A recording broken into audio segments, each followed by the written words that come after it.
Di mata saya Kang Deddy cuma satu macam kepiawaiannya, tapi belum bisa ditiru oleh selevel beliau gubernur-gubernur yang lain. Nah itu Kadang-kadang ada ya yang memindahkan bisa uang dari ya rakyat kecil, ya kadang-kadang dipindahkan kepada yang kecil lagi, hasil korupsi. Oh iya. Hasil umpamanya pemerasan.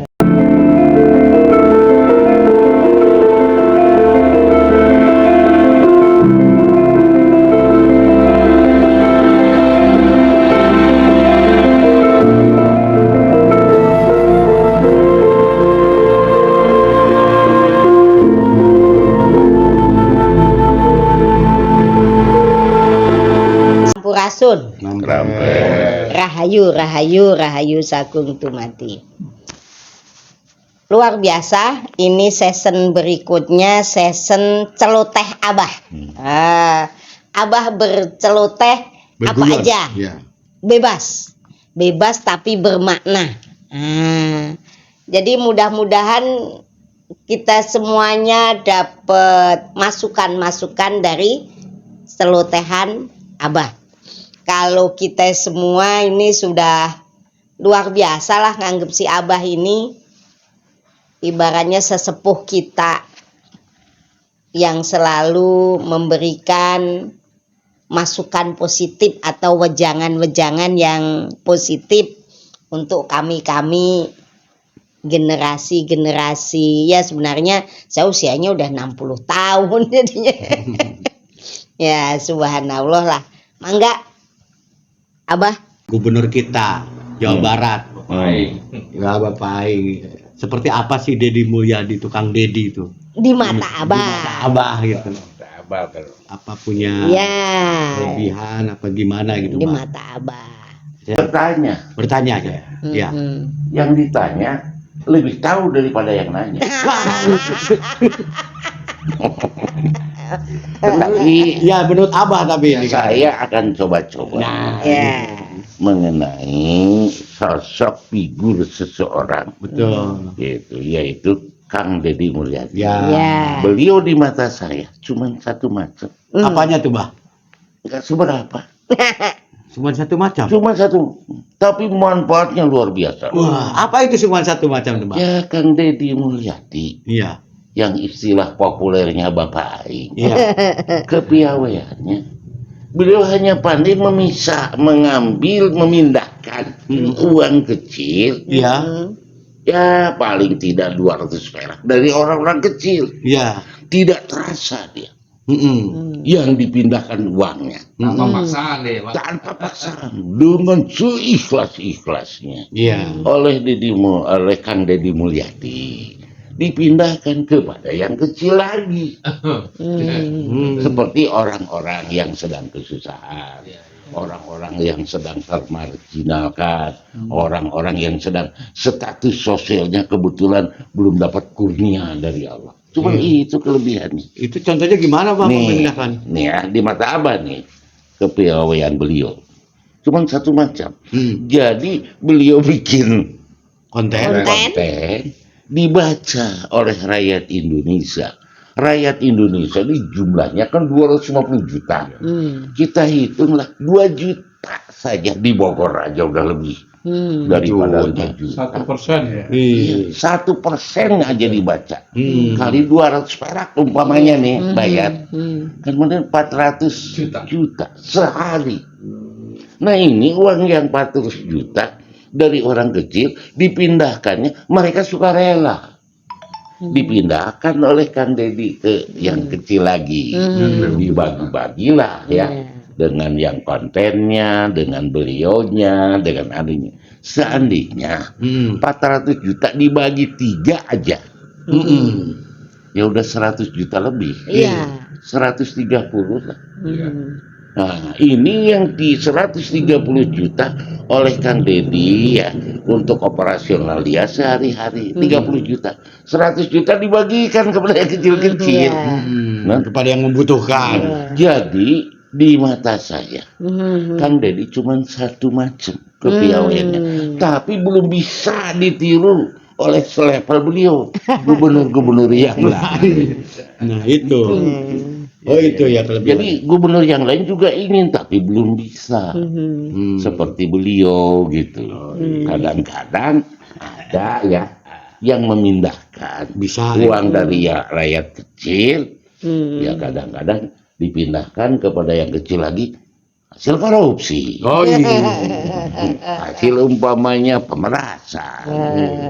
Nah ini Kang Deddy Mulyadi tidak. Yang dipindahkannya juga dia rela. Iya. Istilah-istilahnya. Yang menerima juga rela. Boleh hanya sekedar penjembatannya aja gitu. Pengaturan aja itu cuma satu macam kepiawaiannya. Mudah-mudahan tapi harapan saya. Iya. Boleh kan saya punya harapan? Boleh. Kayaknya harapan saya sama nih dari yang hadir. Apa itu Pak? Ya level-level gubernur seperti beliau lah. Nggak pakai APBD lagi. Nggak usah APBD lagi. Terus terkait ini yang sedang viral demo DPR nih, hubungannya dengan pewayangan, Mbah, gimana Mbah di si Cepot itu? Jadi kadang-kadang ada seorang dalang. Nah, Nah, ini dalam. Beliau ini di atas panggung sedang ngangkat si Cepot. Maaf ya, Ya. status sosial si Cepot punakawan. Dia punya juga desa Karangtumaritis, kan begitu. Iya. Dia punya saudara-saudaranya, Petruk, Gareng, Dawala. Si Cepot bilang, gua mau demo. Wah, mau demo? Kata si Cepot. Iya. Duh, udah mau kata si Gareng, Petruk, kata si Gareng. Cepot, nggak usah kau demo. Mau kemana kau demo? Mau ke DPR. Waduh, rame lagi rame. Kenapa? Orang-orang gua mau jadi pak, nggak pada betul di ngurus negara. Gua demo, namanya demo kan aspirasi, Iya. dilindungi oleh undang-undang. Betul. Betul. Kata si Cepot, Ada si Iya. Cepot. nggak taunya si Dawala. Jangan kau, jangan menentang negara. Jangan. Jangan. Ayat emang kenapa? Emang kenapa, Mbah? Kalau orang mah nentang negara, dia mah uangnya banyak. Hubungannya ke sana kemari. Luas. Jadi kalau mau ditangkap oleh negara, dia mau udah kabur ke luar negeri. Uangnya banyak. Terus kalau dapat 1.000 pengacaranya. Wah. Iya. Ini Iya. Cepot. Ini kau Cepot, kata adik. Ya, Kalau kau mau demo ditangkap sama negara. Awas kamu. Lu nggak bisa lari kemana-mana, apalagi keluar negeri. Paling lagi di belakang pintu dapur, di balik pintu. Udah gampang tuh ketangkepnya. Itu satu. Yang kedua, kalau kau ketangkap sama aparat, Iya. saudara, orang tua, paling bisanya nangis. Gitu. Nggak bisa nolong. Iya. Jangan demo. Punakawan itu. Iya, enggak, gua mau demo. Wah, tetap mau demo. Mau demo. Jangan. Nggak usah, mau demo kemana? Kemana? Ke DPR. Wih, si Cepot nih. Emang Berani. waktu itu udah ada di DPR. Zaman pewayangan kan belum ada, Pak. Dia kok mau demo ke DPR. Milenial. Iya. Kan belum ada. Gua mau demo sama DPR. Nanti kok ada yang ngebunuh, biarin. Gua jadi pahlawan. Nanti kok ada yang nembak, biarin. Nanti kok ada yang ngebakar. Kata si Dawala. Nggak usah takut. Gua nggak takut dibakar juga. Kenapa? Kenapa emang? Masih banyak kayu. Nah. Oh, ini mah kayu Cepot. Aduh. Masih banyak kayu. Lagian yang bikin gua banyak. Aku mati masih ada Cepot. Abah, sekarang kalau kita bicara nih Abah, anak-anak sekarang ini kan kadang-kadang sudah pada terpesona oleh budaya luar. Caranya gimana tuh Abah? Supaya budaya kita bangkit, disukain lagi sama anak-anak. Anak-anak sekarang juga udah kurang suka nonton wayang. Iya. Kurang suka dia, ibaratnya bagaimana caranya dia menggunakan alat-alat tradisional kayak kecapi, kayak seruling, udah kurang pada minat.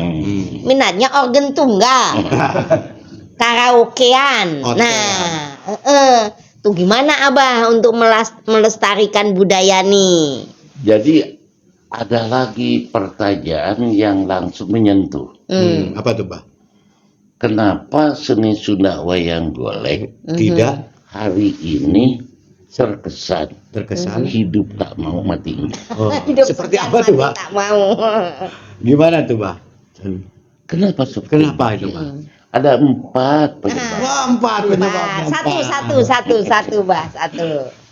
Pertama, tergeser oleh teknologi. Nah, Karena wayang golek ini monoton Mana ya. sampai jam 4. Bagian harus gini aja.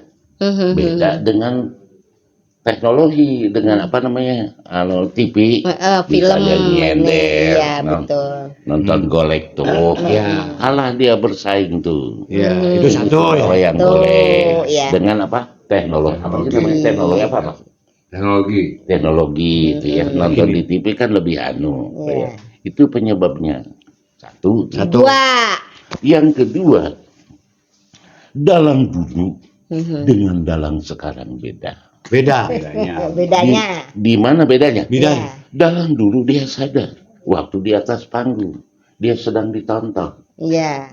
Jadi pakaiannya bagus, Iya. tutur katanya bagus, Bagus. perilakunya Bagus. Begitu turun dari panggung jam 5 sore kan pulang ke rumahnya. Iya. Itu Dia dalang. sadar. Dalang dulu tuh ya. Dalang dulu. Dia sadar lagi ditonton oleh warga masyarakat sekitar. Jadi dalang dulu mah sadar waktu di atas panggung, Sadar. di luar panggung pun Sadar. dia merasa sedang ditonton oleh warga. Sehingga pulang ngedalang pagi-pagi ada gotong royong di desa, buru-buru dia paling depan. Malahan ngajak. Sehingga dalang dulu mah bukan hanya di sekedar suruh ngewayang saja. Sampai-sampai masyarakat mau bikin rumah, padahal saya mau bikin rumah. Bilang dulu. Menghadap kemana? Iya. Menghadap kemana? Udah sana hari apa hari anu. Terus bagaimana nanti? Nanti kalau bikin atap, tolong pasang bendera. Kata dalang tuh. Ke dalam dulu. merah putih. Ya, kalau Terus, dulu penubunan. terus nanti taruh tebu. Tebu. Tebu manis. Ya. Terus taruh lagi kelapa muda. Selidik punya selidik, dipasangin gitu. Jadi untuk menghemat yang kerja. Bukan. Ada pisang. Nah ini bendera untuk sedikit berteduh. Kan zohor kan lagi panas gitu, kan ada bendera. Nah sekarang sedangkan Kelapa tuh. bukan ini apa tadi? Tebu. Tebu, ya kan hausan hari aja dikupas. Giliran haus nggak turun ke bawah. Tetap di atas. Ya, jadi kan palu aja ada gitu padahal. Itu sebegitu filosofinya. Itu. Nah itu dalang dulu. Dalang sekarang lain. Yang ketiga nih. Tadi kan 2. Iya. Ya sebelum ketiga ini dulu. Iya. Dalang sekarang lain. Dia hanya sadar waktu di atas panggung. Ucapannya bagus, pakaiannya bagus. Begitu beres ngedalang, dia nggak sadar sedang ditonton. Iya. Begitu pagi-pagi, kok di Cinaneng, dalang yang semalam sedang ojek. Dalang yang semalam itu masih bagus. Masih bagus. Masih bagus, Gojek. Tuh. Kan ada sinden 4. Hmm. Yang satu tuh berukatnya merah gedang asar. Ininya hijau daun lumut. Itu istri dalang yang keempat. Hah? Masih bagus itu juga. Masih bagus. Ini ada lagi. Habis ke dalang pagi-pagi. Ya. Main judi kadang-kadang ini. Padahal dia nggak sadar dia sedang ditonton. Ditonton Itulah oleh dalang masyarakat. dulu. Sama dalang sekarang. Makanya agak mundur.